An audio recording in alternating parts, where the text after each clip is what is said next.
కూడా చనిపోతే నరకానికి వెళ్ళిపోతారంట కదా. అక్కడ చాలా భయంకరమైన బాధలు ఉంటాయంట కదక్క.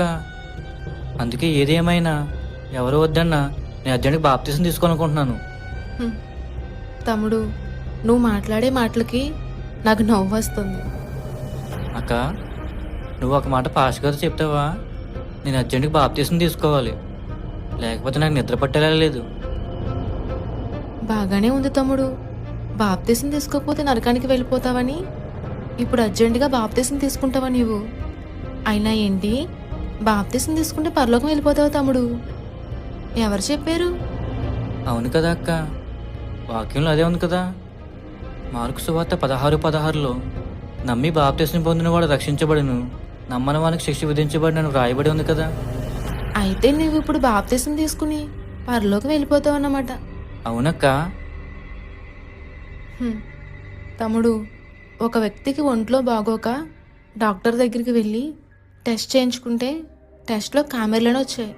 డాక్టర్ గారు ఖచ్చితంగా పథ్యం చేస్తూ ఈ మెడిసిన్ వాడు అని చెప్పారు. డాక్టర్ గారు చెప్పినట్లుగా ఇంటికి వచ్చి ఆ టాబ్లెట్స్ వేసుకున్నాడు, కానీ ఆ వ్యక్తి కొన్ని రోజులకే చనిపోయాడు. కారణం ఏమై ఉంటుంది తమ్ముడు? అదేంటక్క, కామెళ్ళు అంటే పథ్యం ఖచ్చితంగా చేయాలి కదా. టాబ్లెట్లు వేసుకుంటాడు కానీ పథ్యం చేయలేదేమో, అందుకే చనిపోయాడు. కరెక్ట్గా గెస్ట్ చేసా తమ్ముడు. టాబ్లెట్స్ వేసుకున్నా పథ్యం చేయాలన్నమాట, చేయకపోతే చచ్చిపోతారన్నమాట. మరి అవును కదా అక్క. అయితే అపోస్తుల కార్యాలు 2వ అధ్యాయం 38వ వచనంలో ఇలా రాయబడి ఉంది: మీరు మారు మనసు పొంది పాపక్షమాపణ నిమిత్తము ప్రతివాడును యేసుక్రీస్తు నామంలో బాప్తీసం పొందుడి. అంటే పేషెంట్కి పథ్యం చేయమని చెప్పినట్టే, బాప్తీసం కంటే ముందు మారు మనసు కావాలని చాలా క్లియర్గా ఉంది కదా. పథ్యం చేయనివాడు మెడిసిన్ వాడినా చనిపోతాడు, మారు మనసు లేనివాడు బాప్తీసం తీసుకున్నా కూడా పడిపోతాడన్నమాట. అదే తమ్ముడు, నరకంలో. సామెతల గ్రంథం 28వ అధ్యాయం 13వ వచనంలోని అతిక్రమములు దాచిపెట్టువాడు వర్ధిల్లడు, వాటిని ఒప్పుకుని విడిచిపెట్టువాడు కనికరం పొందును. మన అతిక్రమములను విడిచిపెడితేనే పరలోకమను వరమును కనికరముగా పొందగలం.